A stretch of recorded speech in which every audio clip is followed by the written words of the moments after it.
বহুত দিনৰ মূৰত তোক দেখিলোঁ, লগ পালোঁ, ভাল লাগিল। কিন্তু ইয়াৰ আগলৈ আৰু মই যাব নোৱাৰিম। ঠিক আছে দে, মই তেনেহ'লে আহোঁ। মই সেইদিনা বেংকৰ ডকুমেণ্টছৰ লগতে চেকখন নিচিক দিছিলোঁ এই প্ৰীতমক জমা দিবলৈ দিবৰ বাবে। তেওঁ প্ৰীতমক নিদিলে নেকি বাৰু? আজি প্ৰথমবাৰৰ বাবে তই সেনেকৈ আঁতৰি যোৱা মোৰ এনেকুৱা অনুভৱ হৈছে যেন মোৰ বুকুখন কোনোবাই ভিতৰি ভিতৰি খান্দি নিছে। সঁচা কথা কোৱা নিছি, মোৰ মনত লাগিছে তুমি এই সকলোবোৰ কথা জানি বুজি কৰি আছা। তুমি কিয় এনেকুৱা কৰি আছা নিছি? আপুনি মোক এনেকৈ কেনেকৈ কথা শুনাব পাৰিলে? মই পাহৰি গৈছোঁ বুলি ক'লোঁ নহয়, মানে পাহৰি গ'লোঁ। নে এতিয়া মইতো কোচত উঠাই লৈ যাব লাগিব? ব'ল।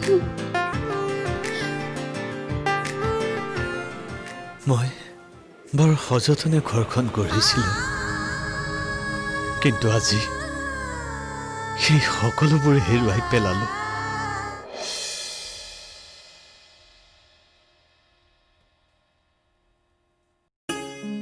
কেৱল সম্পত্তিয়েই নহয়, সম্পৰ্ক, ঘৰখন, সকলোবোৰ।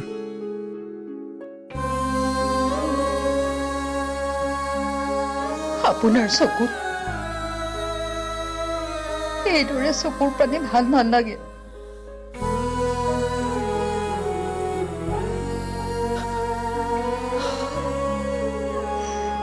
নিজকে চম্ভালক, ভগৱানে নিশ্চয় কিবা এটা ৰাস্তা উলিয়াব আমাৰ কাৰণে। বৰ বেয়াকৈ ভাগি পৰিছোঁ আৰতি। দোকানখন হেৰুৱাটো কেৱল মাথো এটা অজুহাতহে। বুকুত জমা হৈ থকা যন্ত্ৰণাবোৰে মাথো এটা বাট বিচাৰি আছিল চকু পানী হৈ ওলাই যাবলৈ। আৰু আজি সেই অজুহাত, সেই বাট বিচাৰি পোৱাৰ বাবে এনেকৈ চকু পানী হৈ ওলাইছে। এই জীৱনত জানো কেৱল দোকানখনেই হেৰুৱালো?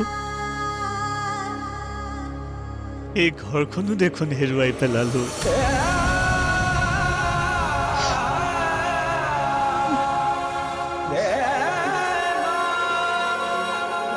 ঘৰখনৰ সকলোবোৰ সদস্যৰ মনবোৰ একগোট কৰি ৰাখিব নোৱাৰিলো। সম্পৰ্কৰ শিকলি ভাগি থাকিল। বোৱাৰী দুজনীৰ মনতো আমি অভিভাৱক বা মাক দেউতাকৰ স্থান ল'ব নোৱাৰিলো।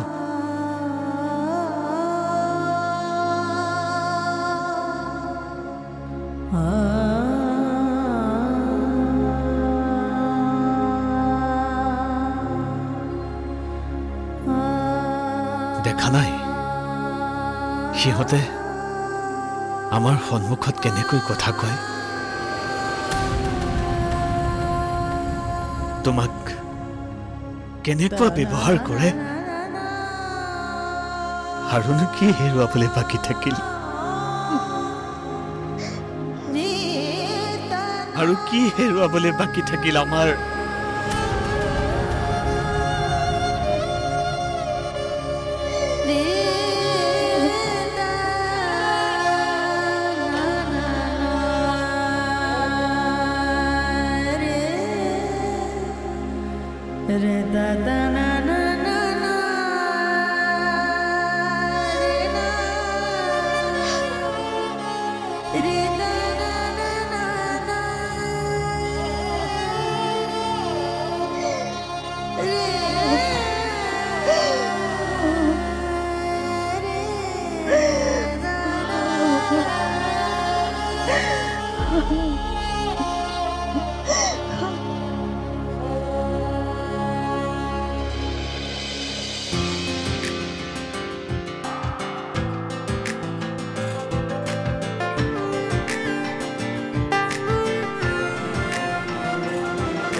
নাযাওঁ দে, দেউতাই মানা কৰিছে নহয়।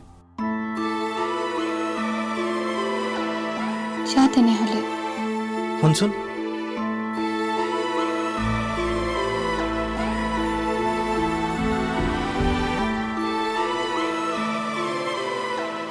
তোৰ যদি বিশেষ প্ৰয়োজন হয় মোক ফোন কৰিবি।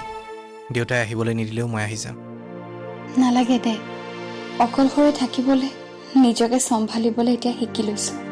এতিয়া আৰু প্ৰয়োজনবোৰ বঢ়াই নলওঁ, আৰু মই নিবিচাৰোঁ মোৰ কাৰণে তোৰ আৰু খুৰাৰ মাজত কিবা প্ৰব্লেম হওক।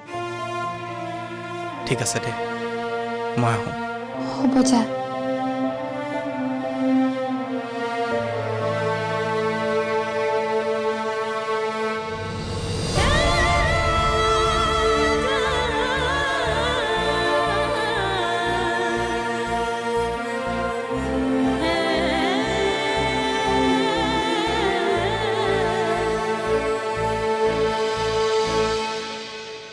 অৱশেষত তোৰ লগত মোৰ প্ৰেম হৈয়ে গ'ল ভাস্কৰ।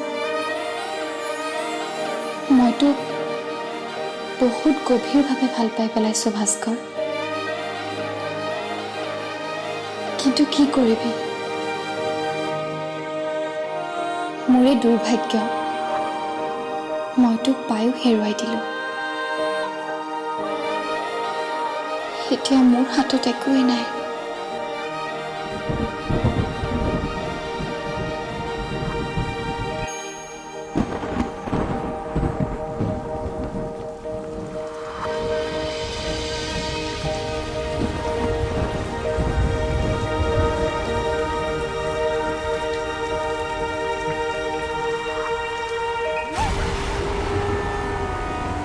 ইমান বৰষুণত তিতিপুৰি ক'ৰ পৰা আহিলা?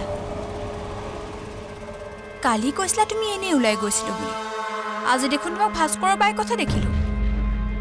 সেয়াই নেকি তোমাৰ সদায় সদায় ঘৰৰ পৰা ওলাই যোৱাৰ কাৰণ? তুমি যি ভাবা ভাবা, আনৰ চিন্তাত মই এনেও বাধা নিদিওঁ। এক মিনিট, আজিকালি ভাস্কৰ ঘৰলৈ নহা হ'ল যে কিয়? আনকালেতো তোমাক লগ কৰিবলৈ সি ঘৰলৈকে আহিছিল, আজিকালি নহা হ'ল যে? নে বাহিৰত বেছি ভাল লাগে? বৌ, এয়া তুমি কি কৈছা? ইমান নিশ্চিন্তা তোমাৰ?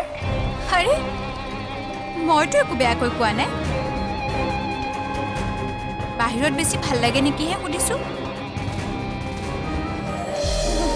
মই জানো নহয় তুমি মনে মনে কিমান চকুলো টোকা। ইমান বছৰে মই তোমাৰ লগত সংসাৰ কৰি তোমাক মই খুব ভালকৈ জানিছোঁ। যি দেখিছোঁ খুৰা খুৰী আৰু হৰিকাইৰ লগত এইজনীকো এখন ঘৰৰ পৰা উলিয়াব লাগিব। প্লিজ নিশি, মোৰ পৰা যদি তুমি এনেকৈ কথা লুকোৱা মোৰ কেনেকুৱা লাগিব কোৱাচোন? প্লিজ, কি হৈছে কোৱা? কিছুমান কথা ক'লে ঘৰখনত অশান্তি বাঢ়ি যাব পাৰে, সেই তেনেকুৱা কথাবোৰ তোমাক ক'বলৈ মোৰ ভাল নালাগে।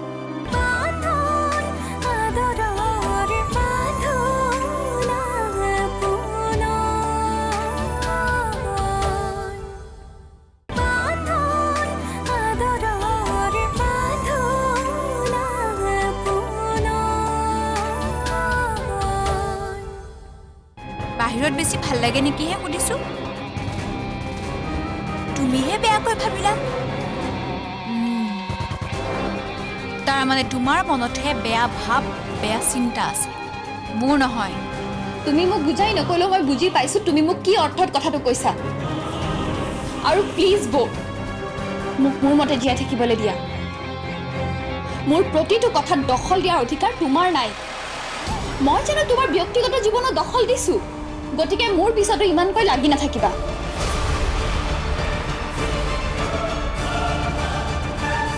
আৰে মোক এই কথা শুনাই থৈ গ'ল।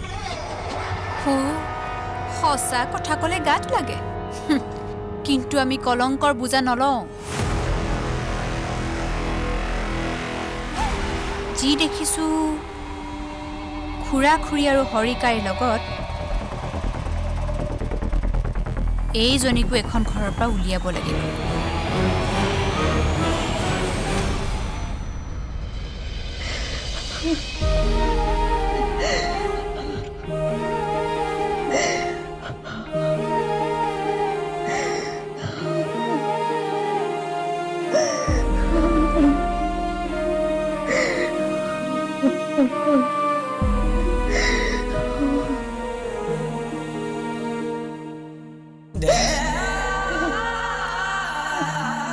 নাকান্দিবা আৰতি, আৰু কিমান কান্দিবা? মই জানো নহয় তুমি মনে মনে কিমান চকুলো টোকা। ইমান বছৰে মই তোমাৰ লগত সংসাৰ কৰি তোমাক মই খুব ভালকৈ জানিছো। তোমাৰ চকুজুৰি দেখিলেই মই গম পাওঁ তুমি মোক নোকোৱা বহুত কথা।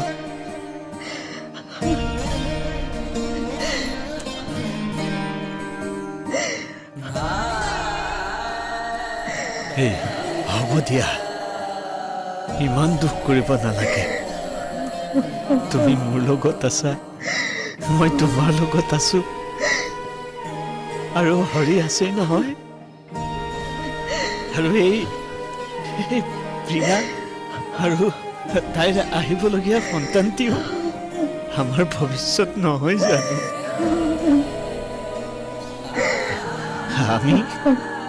আমি এনেকৈ আমাৰ জীৱনটো কটাই দিম দিয়া।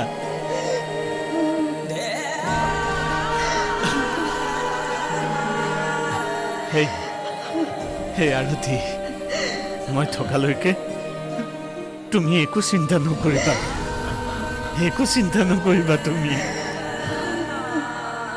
মই যেনেকৈ হওক তোমাক সন্মানেৰে জীয়াই থাকিবলৈ সাহস দিম, সদায় সাহস দিম মই তোমাক। চিন্তা নকৰিবা তুমি।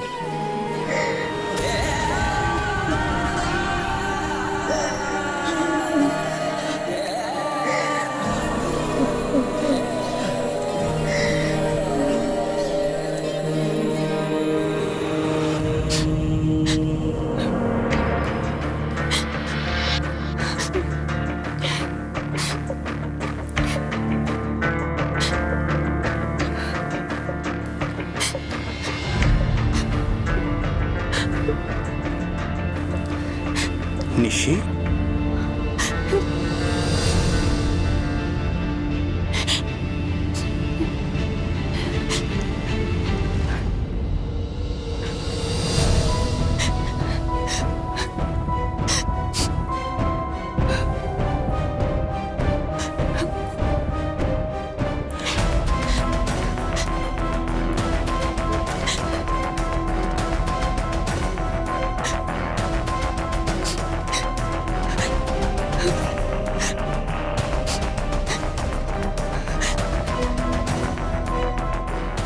এই এনেকে কান্দি আছা কিয় কোৱাচোন? এনে মনটো ভাল লগা নাই। এনেইনো মনটো বেয়া লাগিবনে? সেইটোতো হ'বই নোৱাৰে। নিশ্চয় কিবা কাৰণ আছে। কোৱাচোন কি হৈছে কোৱা। বাদ দিয়া এইবোৰ কথা কৈ তোমাক একো লাভ নাই। মন বেয়া লাগিছে, কান্দিছো। এতিয়া বুকুখন অকমান পাতল পাতল লাগিছে। প্লিজ নিশি, মোৰ পৰা যদি তুমি এনেকৈ কথা লুকোৱা মোৰ কেনেকুৱা লাগিব কোৱাচোন। প্লিজ, কি হৈছে কোৱা। কিছুমান কথা ক'লে ঘৰখনত অশান্তি বাঢ়ি যাব পাৰে। সেই তেনেকুৱা কথাবোৰ তোমাক ক'বলৈ মোৰ ভাল নালাগে। মই এইটোৱে বিচাৰো, ঘৰখনত ডাঙৰ বোৱাৰী হিচাপে ঘৰখন চম্ভালি ৰখাটো, ঘৰৰ সকলোৰে সম্পৰ্কবোৰ ভালে ৰখাটো মোৰ দায়িত্ব।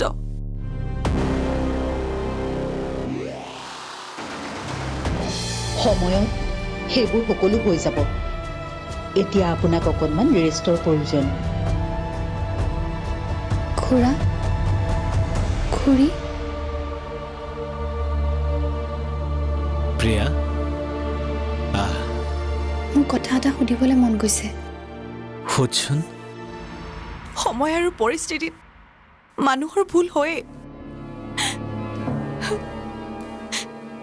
নিশি কথাবোৰ এনেকৈ ঘূৰাই পকাই কৈ থাকিলে মোৰ মূৰ চুৰ গৰম হৈ যায়। কি হৈছে চিধা চিধি কোৱা।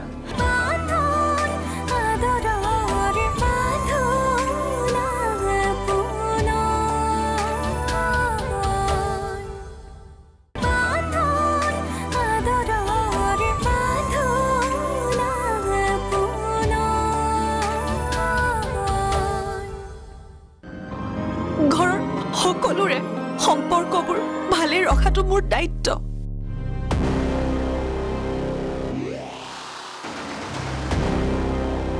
সেইবাবে মই তোমাক বহুত কথা নোকোৱাকৈয়ে থাকোঁ।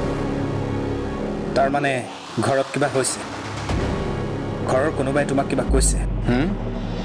বাদ দিয়া প্ৰীতম, সময় আৰু পৰিস্থিতিত মানুহৰ ভুল হয়েই। নিশি কথাবোৰ এনেকৈ ঘূৰাই পকাই কৈ থাকিলে মোৰ মূৰ চুৰ গৰম হৈ যায়। কি হৈছে চিধা চিধি কোৱা। একচুৱেলি সেইদিনাখন খুৰাই মোক এখন চেক দিছিল তোমাক দিবলৈ, আৰু মই তোমাক দিবলৈ পাহৰি গ'লো। আৰু সেই কথাটো লৈ খুৰা-খুৰী আজি মোক বহুত বেয়াকৈ ক'লে।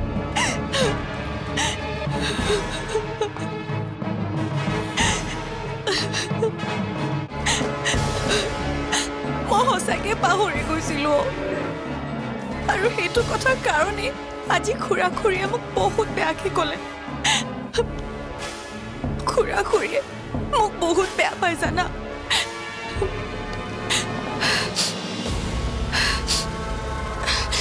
বাৰু বাদ দিয়া সেইবোৰ,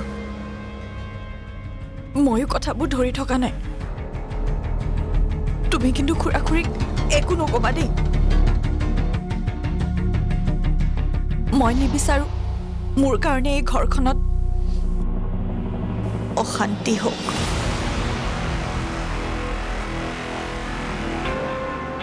কিন্তু ঘৰখনৰ মানুহবোৰে তোমাক এনেকৈ কথা শুনোৱাটো মোৰ একেবাৰে ভাল লগা নাই।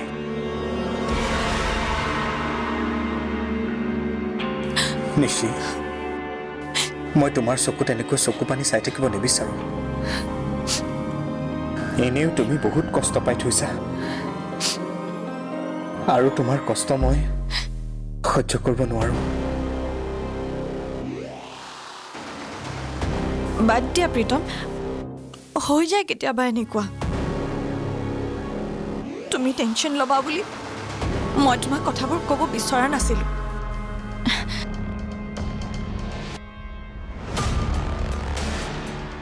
জানা প্ৰীতম, তুমি মোৰ লগত থাকিলে মোৰ জীৱনৰ সকলোবোৰ দুখ কষ্ট পাহৰি যাওঁ।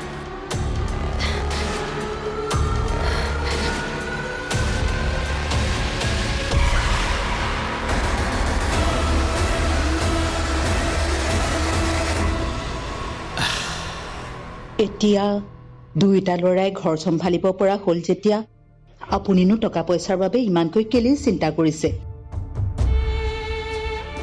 তথাপিও কিবা এটাতো কৰিবই লাগিব দিয়াচোন। সেইকাৰণে ভাবিছোঁ যিকেইটা সাঁচতীয়া ধন আছে তাৰে কিবা এটা নতুনকৈ বিজনেছ আৰম্ভ কৰোঁ। নিজৰ খৰচৰ বাবে ল'ৰাহঁতৰ ওচৰত হাত পাতিবওতো নোৱাৰি। সময়ত সেইবোৰ সকলো হৈ যাব। এতিয়া আপোনাক অকণমান ৰেষ্টৰ প্ৰয়োজন। খুৰা, খুৰী, প্ৰিয়া মোক কথা এটা সুধিবলৈ মন গৈছে। সোধচোন। মই বাৰু বেয়া ছোৱালী নেকি?